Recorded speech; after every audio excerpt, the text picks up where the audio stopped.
Ein heißer Oscar-Kandidat erlebte heute seine Deutschlandpremiere, A Complete Unknown von James Mangold, außerhalb der Konkurrenz als Berlinale Special Gala. Wir erleben hier den blutjungen Bob Dylan auf dem Weg zu sich selbst und zum Weltruhm Anfang der 60er Jahre in New York in der Zeit des großen Aufbruchs. Dylan trifft hier seine Idole wie Pete Seeger und Woody Guthrie, bleibt in der Folkszene aber unabhängig und wird die Musik bald für immer verändern. Als Bob Dylan ist der ebenfalls Oscar-nominierte Timothée Chalamet zu sehen, der alle Songs selbst singt. Er brachte Starglanz nach Berlin. Die Pressekonferenz zum Dylan-Biopic A Complete Unknown. Begrüßen wir den Mann, der diesen Song geschrieben hat. Komm raus, Bobby.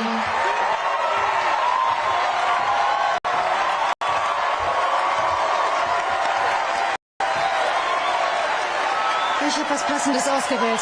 Was Passendes? Werd mich einfach umsingen.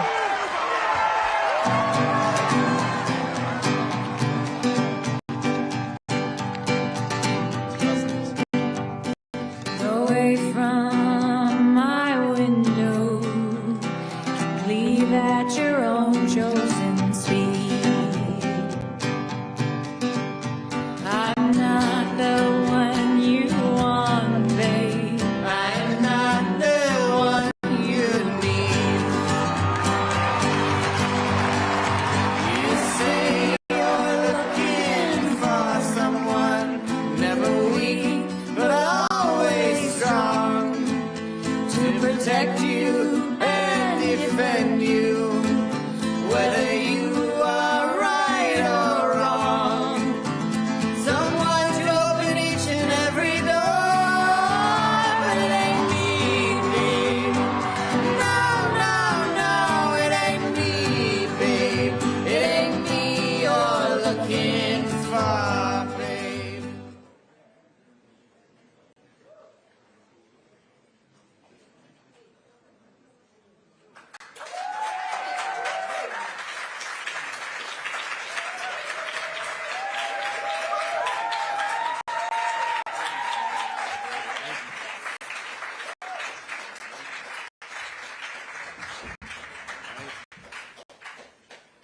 Fantastic. Wonderful. Good afternoon, everyone. I'm Jacqueline Lianga. I'm the co-director of the film program here at the Berlinale. Welcome to the 75th anniversary of the Berlinale and today's press conference for A Complete Unknown, a Berlinale special gala, and we have a very special guest with us here. Before we get into questions, I just want to say thank you for coming, and you've all seen this extraordinary film and performance, and an actor who won a Breakthrough Audience Award, the Gotham's Award, the Spirit Awards Breakthrough Actor in 2017, and now we've seen this meteoric rise and this great performance. So please help me welcome Timothée Chalamet. Yeah, thank you. Thank you. Well, we will start with some questions, but before we get started, I would love for you to share with us what drew you to this role, why you chose this role. Well, firstly, it was the incomparable artist that is Bob Dylan and the enormous legacy he's left behind. And also that before I even had jumped into the project in its entirety, I felt he was leaving behind a roadmap for other artists, really, because I'm an actor and I'm not a musician, to follow, and I found that to be tremendously inspiring. After that, of course, it was James Mangold and the incredible script he wrote, and ultimately it was this 5.5-year process that gave to me more than I feel like more than anything I ever worked on. It was the gift that kept on giving to this day. So there were a lot of factors that went into it, but principally it was the man, the myth, the legend, Bob Dylan, and wanting to be a part of his worldview. Thank you. So we'll start in the middle, yes, in the white short blouse, yes. And the mic, oh, she's right there, yeah.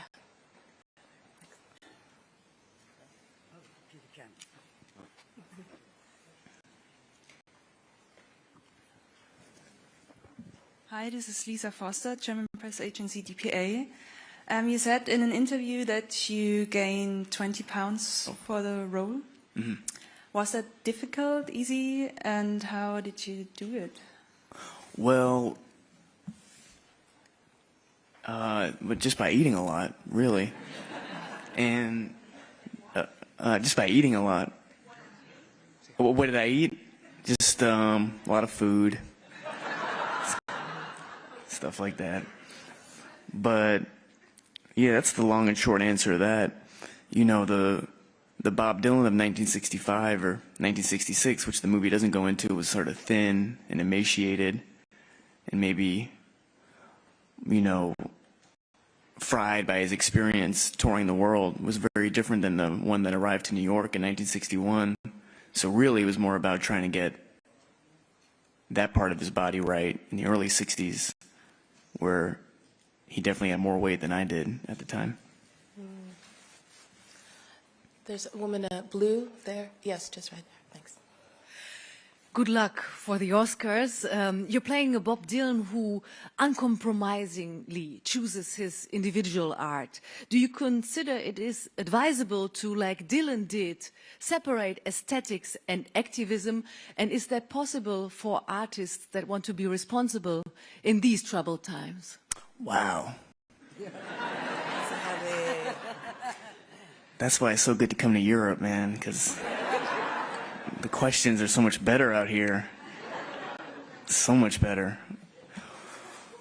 I mean, look, he left behind a complicated legacy in that regard, because I think he was sort of, you know, this is nothing new to say that he sort of resented or was in tension with the fact that he was labeled a savior of his generation, and he made music and art that was so thoughtful in the early 60s. But as the Woodstock generation came to fruition in the late 60s, he didn't go to Woodstock, you know, and he was making Nashville Skyline and Blonde on Blonde in a period where Joan Baez and figures like that were going to protests and marches.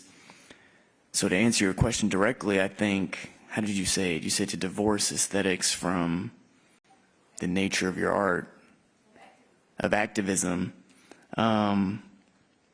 Yeah, if we're talking in the language of Bob Dylan, I think he definitely did. I mean, his music spoke for itself. My theory on it, my interpretation, and I can't speak for Bob because he's alive and well in Malibu, so he could tell you better than I could. My interpretation is that topical songwriting, political songwriting, was a texture for him to express himself through in the early 60s, mid-60s. In that rock and roll, bringing it all back home, Buddy Holly, Little Richard, Elvis Presley, those are the people he initially aspired to be. Once he was in a position where he could get a band, and once he was in a position where culturally the Beatles, the Rolling Stones, the Kinks were taking over, I think in many ways it wasn't as complicated as political activism. I think it was just more fun to have a band and to play rock and roll. And if you look at all of Bob's legacy, I won't bore everyone with a history class, but he really went out of his way to not be pinned down as an activist, even though his music was really thoughtful. You know, there was the famous Farm Aid concert that was inspired by what he said at Live Aid, if I'm not mistaken, something of that. I think it was the comments he made at Live Aid or a different benefit concert, comments about farmers in America that were considered controversial at the time, that inspired Farm Aid, Willie Nelson's benefit concert to help struggling farmers in America at that time. So it wasn't like his work was strictly non-political the rest of his life, but a lot of it was, you know. And, you know, what I also loved was, you know, with that, the evolution of also just, did you think about that as you learned to play the guitar, the different styles of guitar? What was that process like for you as you learned the instrument? Yeah, well, it always varied. Some Bob Dylan fans think his guitar playing peaked in the 80s and 90s. You know that in the 60s he wasn't as deft a guitar player yet. That meant for me, someone who was a non-experienced guitar player, you know, in the 5.5 years I had to prepare, it felt achievable, the task in front of me. And, you know, his playing in the 60s with a lot of downstrokes, it was quite heavy. I'm really proud of the rendition of A Hard Rain's Gonna Fall in the movie, the live version, because that's very much, at least that's the way I'd modeled it, was very much in the nature or the pattern of how he played that song live in the 60s. It's different than how he would have played it on the album. So, you know, I was never academic in my preparation for this role. It was all by osmosis. I just lived in this material endlessly, day and night for 5.5 years, not as an obligation, not as work, but because Bob Dylan, the man, the artist, became a shining light for me and has guided me to this day. The individuality and the refusal to be a part of the mess. Okay. There's up here this woman in the what? Yeah. Thank you. Hi, Mr. Chalamet. CM Mamuni, TTT from the Culture Show. I wonder what being Bob Dylan taught you about how you look on the present, because we are living in wild times, right? Mm-hmm. Crisis, wars, like the rise of populism and the extreme right. So what do you think? Oh, yeah. I mean,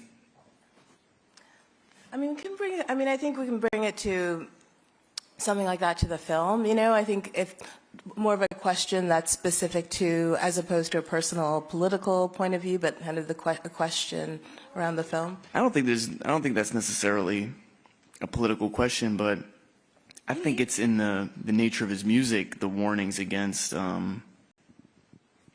you know, cult-like figures.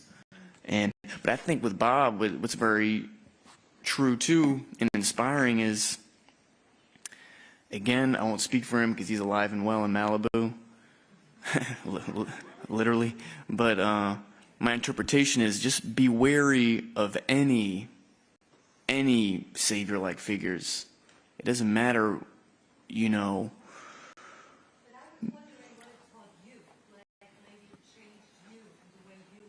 I don't know how it would have changed me, because the truth is, I'm not even really, this is the truth, is I'm not interested in how it changed me or even explaining how it changed me, in as much as I know it did. And the way it did wasn't academic. And so much of the pressure in Hollywood or in show business is like, people want you to know where you're at, including Bob Dylan. You watch the press conferences he did like today. I was excited to come here today because I don't have Jim Mangold and Elle Fanning and Edward Norton and Monica do all the talking myself. And, you know, so I don't know what I would have taken from it. Like I just said, what I would have learned is what I just said, just to be wary of anybody who says they have a solution, be wary. That's honestly the warning in Frank Herbert's Dune, which was written in the same period of American history. Granted, Frank Herbert was on the West Coast, probably doing acid at a typewriter, and Bob Dylan was on the East Coast, but the messaging was still similar, which was, you know, be wary of any cult-like figures, you know. Where is, in the middle here?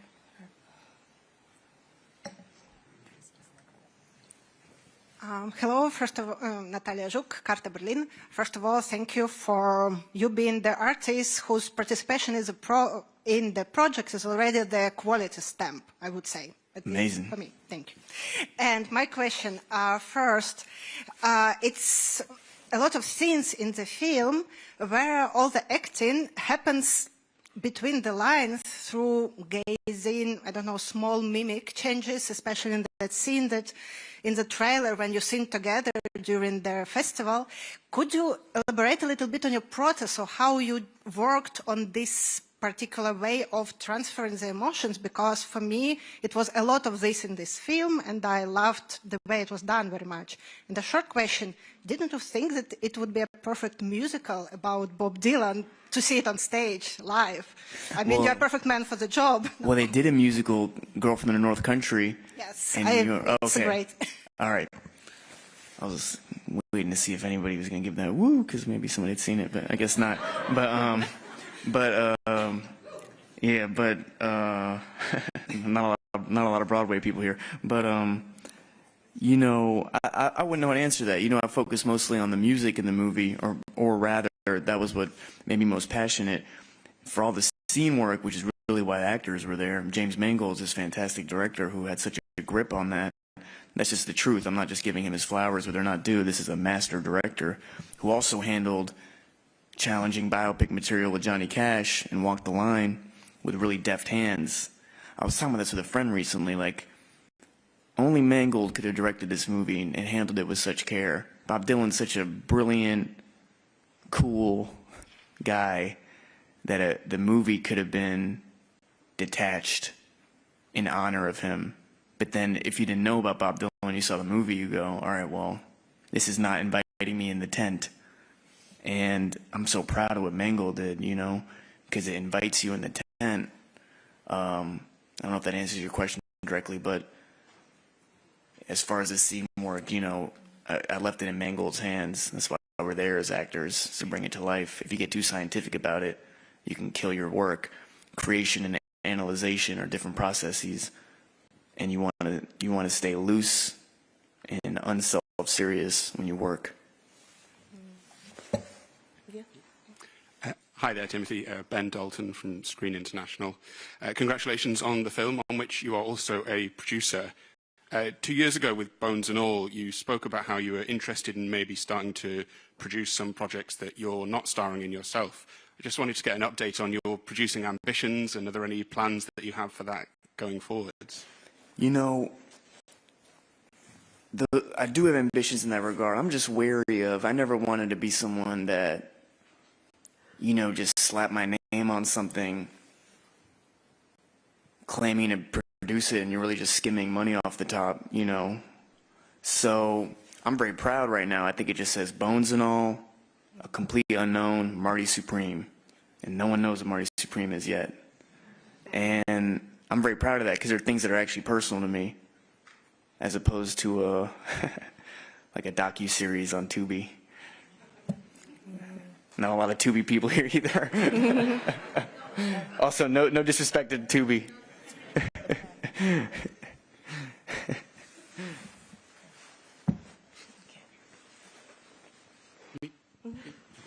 Hi, question here from Brazil, Rodrigo Fonseca from C7.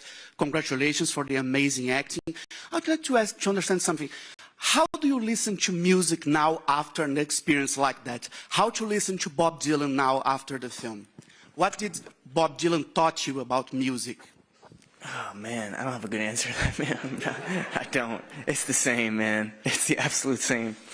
I got no good answer. But I'm amazed that I keep discovering his music, you know, from different periods. And Time Out of Mind, and, you know, it's the gift that keeps on giving. He left behind so much good music that, but I can't say my process of listening to music's any different, thank God. Is there a scene in the film that still kind of stays with you a moment, because you know you're in the moment performing as a singer and playing? Is there any scene that sometimes comes back to you now? I mean, the whole process was really exhilarating, especially all the concert stuff to reenact the Newport Folk Festival. You know, this was an interesting project for me, where I knew the experience I had making it would never compare.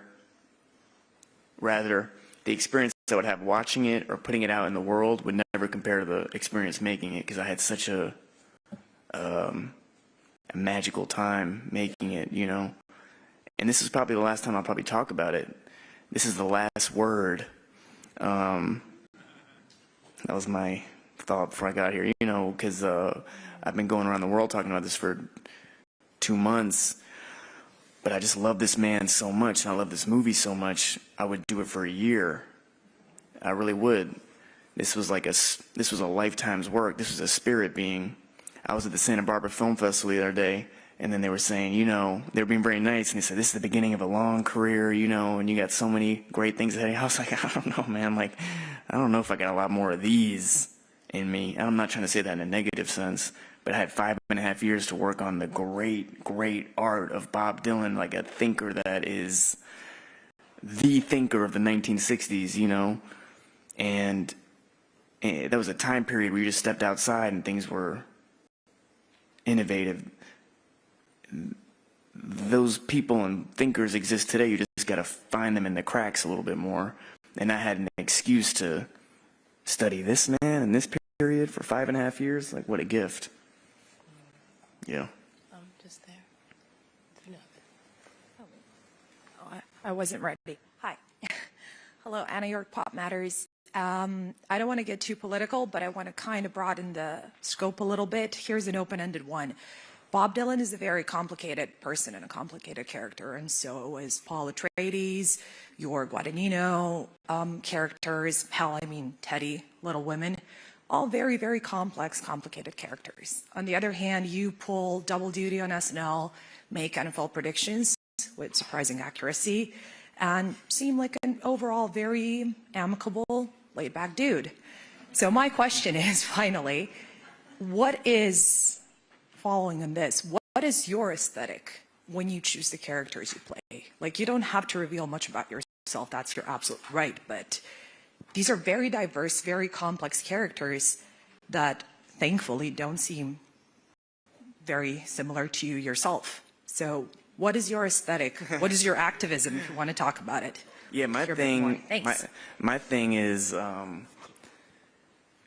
it's pretty boring. It's just trying to find a fantastic director to work with and going at it from there. You know, I've been lucky where all those projects you mentioned, whether it's Greta Gerwig with Little Women or Denis Villeneuve and Dune or the Luca Guadagnino movies I've made, on the page, these characters are basically different. So I couldn't say it's a much more complicated process than that. I wish I could give you a more pretentious answer, but it's just not the truth. And if I could riff on that a little bit, I just think it's serious. I think it's important to keep that lack of self-seriousness. You know, you want to bring people in the tent of acting, and for me, my movies or the film business, that's why I'm proud to be here. I was here with Call Me By Your Name in a movie called 1 and 2, and these movies are just getting bigger, and I'm proud of that. I don't shy away from that. And I think if I gave you a more pretentious answer to that, somebody could watch it on YouTube and be like, well, fuck this guy, you know. I have no clue what he's talking about. But I'm just trying to work with great directors. You know. Okay, in the back. Yep. Hi, I'm Ronnie from the German press agency Radio Service. In the movie we see Bob Dylan struggle with being famous, getting a lot of expectations in the public eye. What personal experience maybe helped you prepare this role and getting relate to that, and how you deal with these challenges in your life as a young global star? Thank you. Yeah, I don't have a very interesting answer either for that besides the scenes you see in the movie or in the Penny Baker documentary, Don't Look Back. You know, those are things I could just relate to, like almost like viscerally. But it's not an intellectual process. You know, there's nothing, I would say, like, you know, the process of what I've gone through the last 7 years or whatever, it's almost like something that happens to you as opposed to what's happening from you. Just point being, it's not really interesting to talk about because there's no conclusion I've made. Like, the only conclusion I've made is to keep my head down. The way I think Bob did, the way I know he did when he made Blonde on, after he made Blonde on Blonde, you know, and he disappeared from the motorcycle accident. I don't know how many Bob fans there are here, but that's my, there we go. Woo! That's my mom. But anyway. Had you played before with other musicians before this movie? No, not live, not in a band like that. Nope. What was that like? It was exhilarating. I loved it. I absolutely loved it. You know. Yeah. I think about it. You brought it up. You know, the Newport Jazz, like those scenes, the Newport like music scenes, and the sort of this community. And did you feel like there was you got to be a part of that feeling by playing together? Yeah, absolutely. And everyone was locked in. I mean, we had tremendous session musicians. Some of the most talented guys in New York that were, especially at the Newport Folk Festival, but also the stuff you see at the Columbia Records in New York. It was amazing, man. We were recreating these were the people. Nina Simone, Bob Dylan, Jimi Hendrix. I didn't used to be like this. I used to be a real contemporary like, you know, top 50 person. And now you could draw a through line not only from Bob Dylan or the Beatles or only Jimi Hendrix and Nina Simone, Joni Mitchell. You know, you could draw a through line to a lot of the music today. This is the period to get educated on. And I just feel like I got to, in the multiverse of this kind of shit, I got to play the guy. That's how I feel. I played the thinker. You know, I keep talking about Frank Ocean this press tour, but I feel like that too. Like now, that's Frank Ocean. He's sort of the person that's guiding us culturally from up here. So, yeah. That's amazing. It sounds like you got to listen to a lot of different music, folk, music, jazz, rock. Everything. Yeah. Everything. Yeah. Ooh. Yeah. Thank you. Hey, Joe from ZDF. In the movie, Bob Dylan writes to Johnny Cash, "Success has pulverized me. Look around." Do you sometimes feel the same? No, I feel... Oh no, I should give you a cryptic, pretentious answer, but no, I just gotta be honest, I really don't. I feel like... I don't know, like I feel like this is the last word, so this is the last time I ever get to talk in this context of this movie. I feel like I'm an enormous movie fan. I'm a fan of, I don't want to say the movie business, but I'm a fan of movies that work. And I study this stuff, and I study the numbers of it, and it ain't what it was in the 90s or 2000s. You could give it a more academic thing about streaming, blah, blah, blah. People go watch things on their computers more than they do in movies.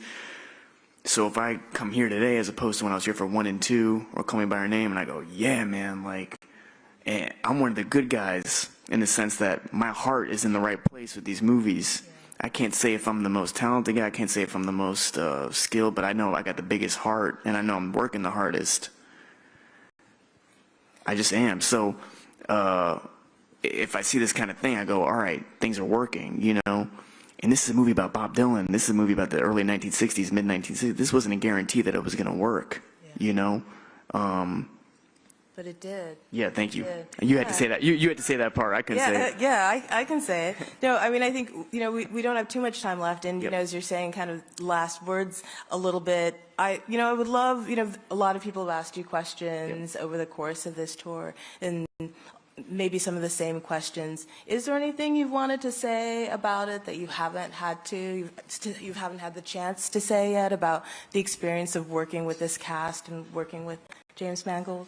No, I feel like I've done the anti-Bob Dylan and talked endlessly about this, but no, if I had anything left to say, yeah, I mean, you framed it in the context of the cast.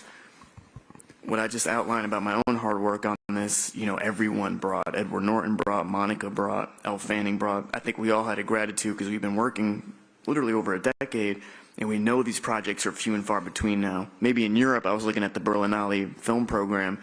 You guys have a lot of really intellectually driven, artistically driven projects, but I guess we do in the States too, but it's not really, you know, these things are harder to come by.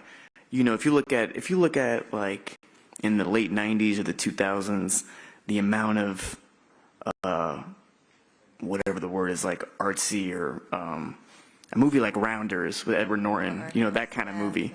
Like they don't really make those anymore. So if you get an opportunity to work on something like this, it's a total blessing, and I'm just couldn't be more grateful. You know, it's the last word, but like I could talk about it endlessly. I'm incredibly grateful to Bob Dylan. I'm incredibly grateful to Mangold, to Searchlight for this opportunity.